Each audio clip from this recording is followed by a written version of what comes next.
Monday night 24-22 loss to the Denver Broncos, and now with a new coach calling the plays on offense this Sunday, they will welcome the New York Jets to town. Quarterback Josh Allen has a league-leading 11 interceptions and 14 turnovers on the season and finished Monday's matchup with 177 yards, 1 touchdown, and 2 interceptions. Now, after Buffalo's Monday night loss to the Broncos, Cowboys cornerback Trevon Diggs, the brother of Bills wide receiver Stefon, posted on social media, "Man, 14, gotta get up out of there." The next morning, Trevon sent out another post that read, "Let's not forget he didn't start going off till bro got there," in reference to Bills quarterback Josh Allen. Yesterday, Stefon was asked about his brother's tweets. Here's what he had to say. I'm not responsible for how other people feel. Anybody in this room, for this matter, a reporter, a player, even my own brother. You know what I'm saying? Like, I love my brother. And the space that my brother's coming from is my family. You know what I'm saying? So you want to know how he feels, you gotta take it up with him. Because I've never been nothing but fully invested, especially from a professional aspect. I've never really said anything about being unhappy. So when you draw conclusions as to stuff I've never said, that's what kind of troubles me, because it kind of throws a wrench in it. And it kind of creates chaos where I haven't created. All right, Stephen A., your reaction to what Stefon Diggs had to say. RC, I need you to look at me, my brother, because I got to be careful, because Bar Scott, I don't know if you noticed, I'm a fan of the pivot. I'm a fan. You know what I'm saying? I watch RC and breaking down stuff the way that he breaks down. I love Fred Taylor. I love my brother. But I love the pivot. But I know how RC can get into that, that cerebral mode and pastor-like sermon. So I want to make sure I'm careful with what I'm saying. RC, and Stefon Diggs, if you watching, let me tell you something. I love you, brother. I've watched Stefon Diggs play for years. He's been a guest on this show on several occasions. I got mad love for him and Trayvon and the whole bit. No shade whatsoever. But, Stefon, I can't quite let you get away with what you tried to get away with yesterday. I just can't do it, bro. I can't do it. Here's why. We have to draw parallels, RC, Bart Scott, to his days in Minnesota. So I took down some notes here, y'all, okay? Because remember, he was traded from Minnesota to Buffalo in March of 2020, right? Blockbuster deal involving in March of 2020, right? Blockbuster deal involving the first-round pick. Remember, that trade was 2 years removed from Diggs signing a 5-year extension to stay in Minnesota through the 2023 season. Stay with me.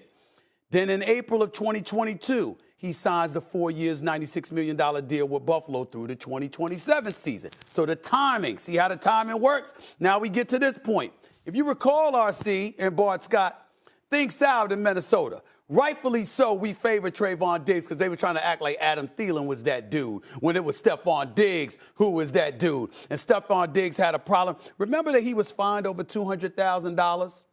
For unexcused absences from practices and team meetings. Do y'all remember that? I remember it. Do you remember it? I looked it up. Am I saying anything false thus far? This is what happened, right? And then if you remember, at that particular moment in time, Diggs swore and told Kirk Cousins that the trade request had nothing to do with Cousins and that Diggs was just looking for another opportunity. It sounds familiar, don't it? It's like a damn rerun, except instead of in Minnesota, it's in Buffalo. And that's what's going on here. Stefon Diggs, baby, come on, Stefon Diggs. I mean, we just talking, my brother. I'm just saying, what Stefon Diggs is doing right now, y'all. God rest my wonderful mama. God rest her soul. My mother. You got to put RC up for this, because I'm telling you, RC is worth it, because you'll crack up laughing.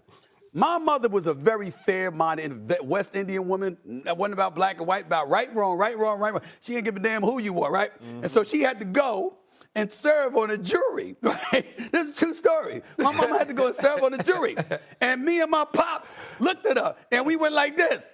It's a brother, ain't it? And she was like, yeah.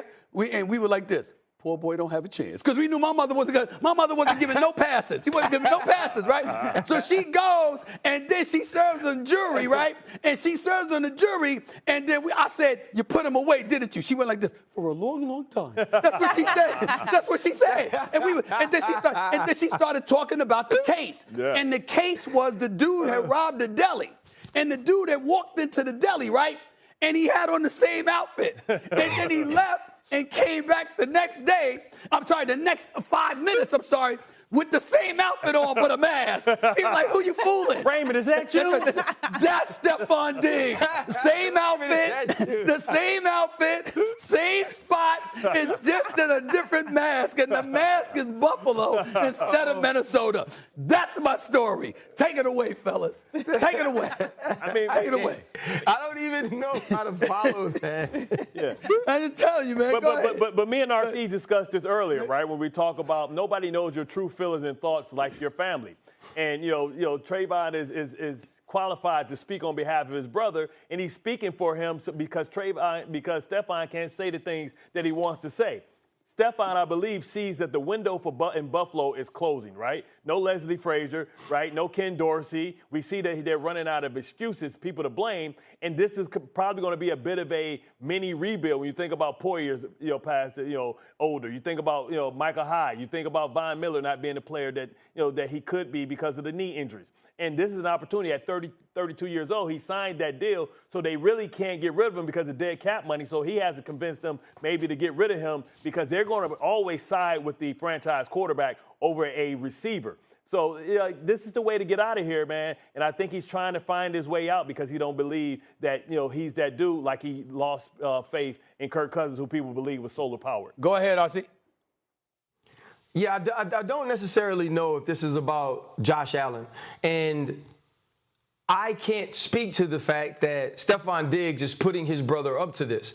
But Stephen A., you know it. Christine, Bart, you know it. Especially for us, it's you could do me things, but you can't do them to my people.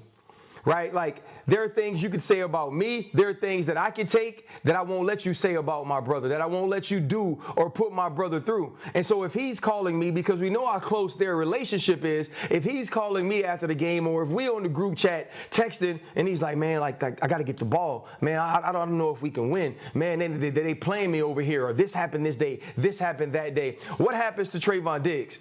Trayvon Diggs is feeling this for his brother. He's empathetic to what he's going through. And so when he's watching the game and they're turning the football over 4 times, they're losing to the Denver Broncos, his first thought is, my brother got to get out of there. And you know what happens. Your brother's on the field. There's nobody to talk to. There's nobody to tell it to. So you tweet it, because that's what social media has given people, opportunities to share their thoughts right in the moment. And so then it doesn't pick up enough steam. Or maybe you talk to your brother again after the game and he's telling you about his frustrations, telling you, maybe I don't see this being a situation that will be good for me and give us a team opportunity as a team to win a championship. Or there's an altercation in the locker room or something gets said. And then you say, let's not forget, bro ain't start going off till big bro got there. There was only 20 touchdowns passing the year before he got there, and it suddenly jumped to 37.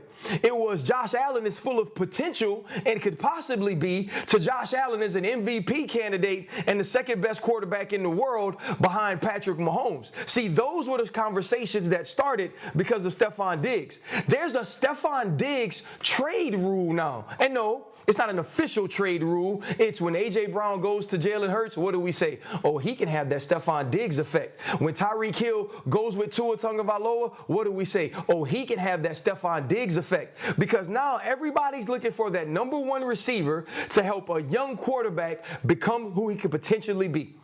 And so now what we're getting is Trayvon Diggs is saying all the things that we do not know whether or not Stefon Diggs feels. But we know this, if he felt them, he wouldn't be wrong. But if Stefon Diggs wanted to make sure that everything was copacetic in his locker room, he would have came out and said, I believe in Josh Allen. I am not disgruntled. He didn't refute anything that his brother said, and that lets us know that he feels that way. Did he lie? No, I didn't say. I didn't say he did. Ain't lying. I didn't say. We know he ain't lying. We didn't say. Whoa. We know Stefon Diggs ain't lying. Stefon Diggs is a good brother. He just gets frustrated. He just needs to act. He just needs to diversify his acting out because he's used the same blueprint. And it's a rerun. It's a rerun. Oh. He just needs to be a bit more creative. Why don't you come in and let me talk to you, Steph? Give me a call and stuff like that. We'll work on your creativity and coming up with different ways to say the same thing.